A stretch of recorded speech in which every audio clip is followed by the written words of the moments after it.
Hi folks, it's Andy. Welcome to this week's Kendo Rant.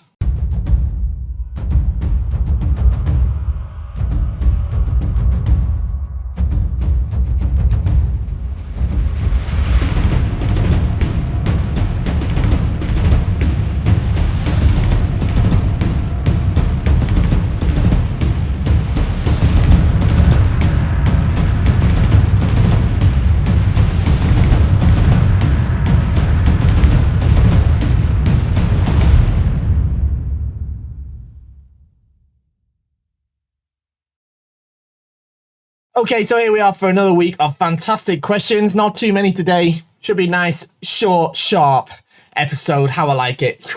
Short and sharp. Cut through these. Jumping in the car after this, driving up to Edinburgh for the Kench 247 seminar this weekend. So that's going to be fun. If you don't know Kench 247, you should get on that website. It's pretty good. Good friend with George that runs it. Some really good Kendo historical stuff about Kendo in Japan. Loads of stuff to be learned and enjoyed on that website. So yeah, hosting a seminar here in the UK this weekend and I'll be there. So, right, before we jump to these questions though, don't forget, YouTube magic, like, share, subscribe. You can help grow the Kendo population probably just by doing those things and writing a little comment underneath about what a fantastic Kendo video this is. And then the YouTube robots, they'll see that and they'll go and show this channel or channels like it to people who are probably going to start Kendo. And then you will have been responsible for increasing them people in this world who love Kendo as much as the rest of us do. We've already had more than 3,000 people probably start Kendo from doing that. We can probably get that to like 3,500, maybe 3,612, something like that. That's the target that we can get to probably starting Kendo just from you doing that. So it's really important. Not enough of you did it last week. So let's have more of you do it. Go down in the comments. What a great Kendo video, or words to that effect. And we can help promote Kendo internationally. More importantly than that, though, you can keep the camera rolling, keep this channel going. If you like these videos, if you like the content that I put out, I've got more instructional videos coming soon as well. Shop at KendoStar.com. KendoStar.com is the best Kendo equipment website in the history of mankind, in the galaxy, in the universe, in the multiverse, in the galaxy long time ago, far, far away. All of them. KendoStar is the best there is, ever has been, and ever will be. Now, I know I would say that because I own a place, but everybody agrees with me. You're going to shop at KendoStar anyway. Don't mess around wasting your money at the pretenders first. Come and shop at KendoStar in the beginning so you don't have to buy twice. Otherwise, you're going to buy somewhere else. You're not going to be happy. You're going to be like, oh, I wish I'd listened to Andy in the first place like everybody else does and come and buy with us anyway. And then you're going to have bought it twice. So don't waste your money. Come straight to KendoStar.com. Keep the camera rolling and keep these videos coming. Okay, let's get to the questions. We've got a big Kendo weekend this weekend. You can tell I'm excited, right? Right, just started Kendo a few months ago and your channel has been a wonderful source of information. Thank you very much. Please keep making these excellent videos. You see, this is just proving my point. All right, this is probably somebody that started Kendo because the YouTube robots helped them start, and that's because one of you wonderful people went down there and wrote that comment like I told you. By the way, do you have any tips for improving Ashisabaki to prevent blisters? My left foot keeps pointing outwards, hence the blisters. So you can put a bit of tape around like your left toe. That might help a bit. But the key to preventing blisters is keeping your left foot straight. I know it's hard. It's hard to keep your left foot straight, but you have to keep your left foot straight. Otherwise, you're going to get blisters. Your Kendo's not going to progress in the way you want it to. So really give it some thought. Keep that left foot straight. All right? And you won't get those blisters. And you'll get better at Kendo faster. Okay? Next one. Hello, Fisher Sensei. I've been running a dojo for a while, a new dojo for a while. Great. I have a couple of students, adults, that don't seem very eager to participate in tournaments or gradings since they get nervous, fear of feeling ashamed, or not being fully prepared yet. I think the final decision to grade or to compete is on the student, but I feel that they'll be missing out on a great experience to develop their Kendo, get feedback, and grow as persons. I was thinking on running an internal league at the dojo so they get the feeling of Shiai. What are your thoughts on these, and how do you make your students consider participating in gradings or tournaments? I just ordered some Vanguard Corte and I can't wait for them to arrive. Great. Hopefully you should have them by now. Greetings from Chile. Okay. So it's natural, all right? And you're always going to have students in your dojo that don't want to participate in Kendo outside of the dojo. They don't want to go outside of the comfort zone. The thing is, it's better for them to do it. Yes. It's better for them to go to external events, tournaments, seminars, gradings. All these things will be a net benefit to them. And even those that are a little bit shy or timid about doing it, once they actually do it, I'm sure they'll feel that they're glad that they did. But I understand why, you know, people can feel anxious about it. And at the end of the day, you know, outside of Japan, we're doing Kendo. Most people are doing Kendo as like as a hobby, maybe once or twice a week, just for a bit of fun. They don't really want to push themselves out of the comfort zone. They just want to enjoy themselves. So you can't really push people too hard. But I think it's a good idea. I think it's a good idea for you to do something within your dojo, you know, like an internal Shinai, internal league even. That's a great idea. You can do internal gradings even, I guess, like, you know, like low Q grades and stuff. And I don't know. I don't know how the federation works in Chile, actually. But, you know, so, yeah, I mean, all you could do is just talk to them and just really encourage them and just say, look, I know it's something that you're a bit apprehensive about, but it'd be really great if as a dojo we could go to this sort of tournament or this seminar all together and enjoy it as a sort of team trip. See if you can sort of encourage them to do it. But at the end of the day, you're right. The ultimate decision rests on them. It's them it's their Kendo, and if they don't want to push themselves that sort of, you know, much out of their comfort zone, then they don't have to. So it is a difficult one, but I do think it's a good idea to do it. How do I make my students consider participating? To be honest, many of my students are very similar. You know, the majority of the people in my own dojo are at this time that they're sort of, you know, very, very casual towards their sort of, you know, approach to Kendo. Most people are.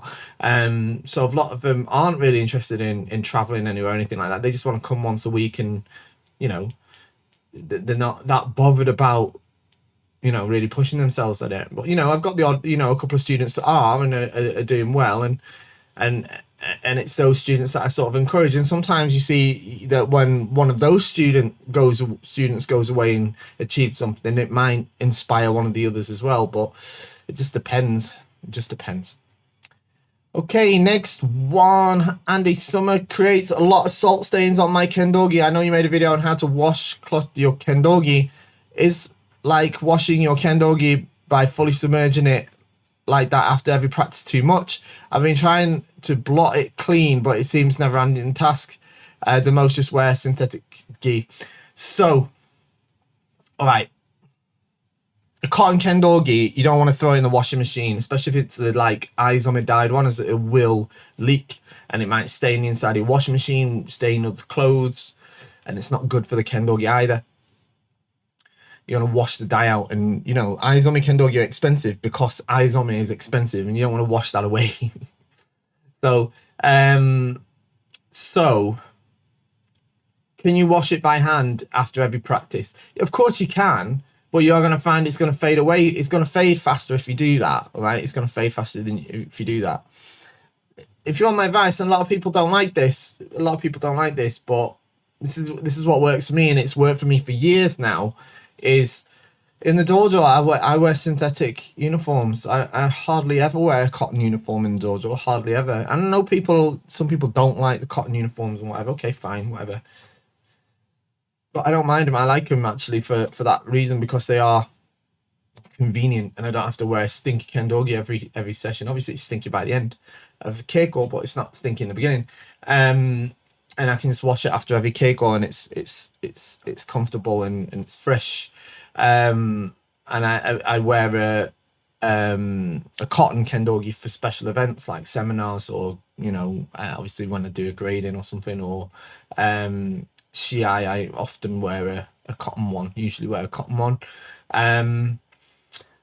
So, you know, my personal advice to people is wear the synthetic one. And as I say, I know people are like, oh, I don't like wearing a synthetic one, but I think it's about time we got used to them. They're here to stay. All right, but yeah. Next one. Hi Sensei, you mentioned that in the last Kendo rant for someone to consider waxing their Shinai. So I to ask, how do you actually wax the Shinai? Just wax the inside of the staves and where you shaved it down on the bamboo. Whilst it sounds quite a simple thing in theory, I haven't seen any guides on how to do it. Good point.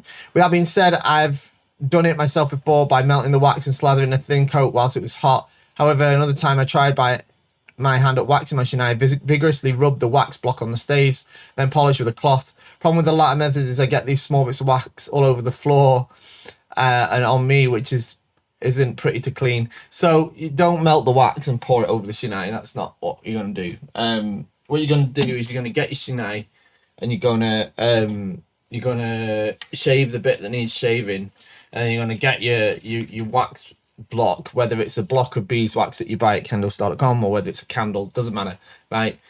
And this is not a pen, this is a piece of wax, right? And then the bit that you shaved, you're going to rub it against like that, all right? And that means you might get bits of wax. So the best thing to do, put a piece of newspaper out on the floor like you did when you shaved it. Do it straight after shaving. You got shavings everywhere, right? So just do the same with the wax after that, all right? So, and you just rub it on it, okay? It's pretty simple. Yeah. That's how you do it. It's not something I do that much personally. I'm allowed to confess that here. I don't do much Shinai maintenance. I don't break Shinai very often. But we've talked about that before. Break a lot of Shinai. It's not Shinai's fault. Anyway, next one. It depends on the climate, of course. It depends on the climate. Britain's pretty dry though. Anyway, hello Fish Sensei. I'm thinking of buying the ski guards. First of all, is it really works? It seems no one wears it. Secondly, there are 2 ski guards on your website. What's the difference? My second question, during semi, when I sense the opponent's about to attack my men, and my level normally is big men, so no kashawaza. I think you mean Kaishiwaza. Anyway, apart from Debana men, Debana Kote is too hard to aim. I thought Nuki-Do is a good idea, just haven't tried it yet. But why nobody uses Nuki-Waza in real life, generally speaking? Thanks. So 2 good questions there. The ski guards work alright. Yeah, I guess. I've never used one. I put a video out before I put them on the website. As you know, I have pretty strong policy on KendoStar where I try not to put products on there I wouldn't use myself. The ski guard is one of the products that I wouldn't use myself, but I understand that there's a requirement for some people would like to have it for their own sort of peace of mind. I don't think it's a necessity, but if people feel better about having it, then I think that's no problem at all.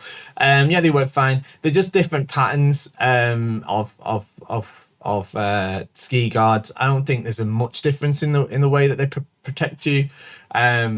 Probably the Anzen Ago is probably a little bit better because it kind of it works by like it's a string that goes around the Uchiwa like that, so it sort of dangles freely, whereas the boomerang style one that velcros to the Yojin Dare inside the men, so that moves together with the men, whereas the Anzen Ago doesn't. So it means if you lift your head up, the ski guard doesn't go with it, it stays where it is. So the Anzen Ago is probably a bit more protective. Probably, I'm not speaking from experience though. I don't have one, I don't use one, and I never felt the need for one. So yeah. In terms of the semi, okay, so there's a few things that I'm picking up here, right? I think what you meant here was Kaishu. I was like, doing my spell check for you. I think that's the, yeah, okay. So about semi, you sense your opponents at your level normally is big men. Why? We're back to this question that I don't understand. What is this like big men thing? Why do people like do that? Why is it that like teachers can't teach their students to like even in the first like year or 2 of Kendo not to do just the big men? Why do they only teach them how to do the big waza? Anyway, but it doesn't matter if they're doing the big men or small men. Of course, Nuki-Waza is possible against the big men. Of course it is. You do the Nuki-Waza on the downswing. Doesn't matter how big the upswing is. So it really doesn't matter. Devana men, degote is just as easy. It's quite easy on someone doing the big men as well. It's just you're probably hitting too late. That's why you miss. But if I'm honest with you, if you're at a point where you can only do big men against each other, then you shouldn't worry too much about all this Nuki-Waza. Just hit the small men and it should hit first. But yeah, Nuki-Do though, Nuki-Do, you said why does no one use Nuki-Waza in real life? They do. But as it's quite common in like high school level Shinai. But it's quite a difficult technique. You've got to be quite it very much comes down to the timing. You have to have the good grasp of seme and have to really be able to get the hikidashi, so get the other person to hit you. And at the sort of elite level of Shinai, like All Japan Championships, that sort of opportunity just doesn't come up that much. Like when you've got two players who are like on proper equal footing at the elite level, that sort of waza just doesn't come up all that much. So that's why you don't see it all that often in those ones. But in and you don't see it at lower levels because people can't do it. People can't do it. But you see it quite a lot at like the high school level, maybe junior high school level. You see it a lot around that level. When Kendo's very athletic. So yeah, it does. You do see it quite a lot. Okay, and there we are. We're at the end. What a short, concise, snappy episode that was. Thank you for joining me all the way to the end. I will see you next week. I hope you have a great weekend of Kendo ahead of you. I certainly do. And shop at KendoStar. See you next time. Bye bye.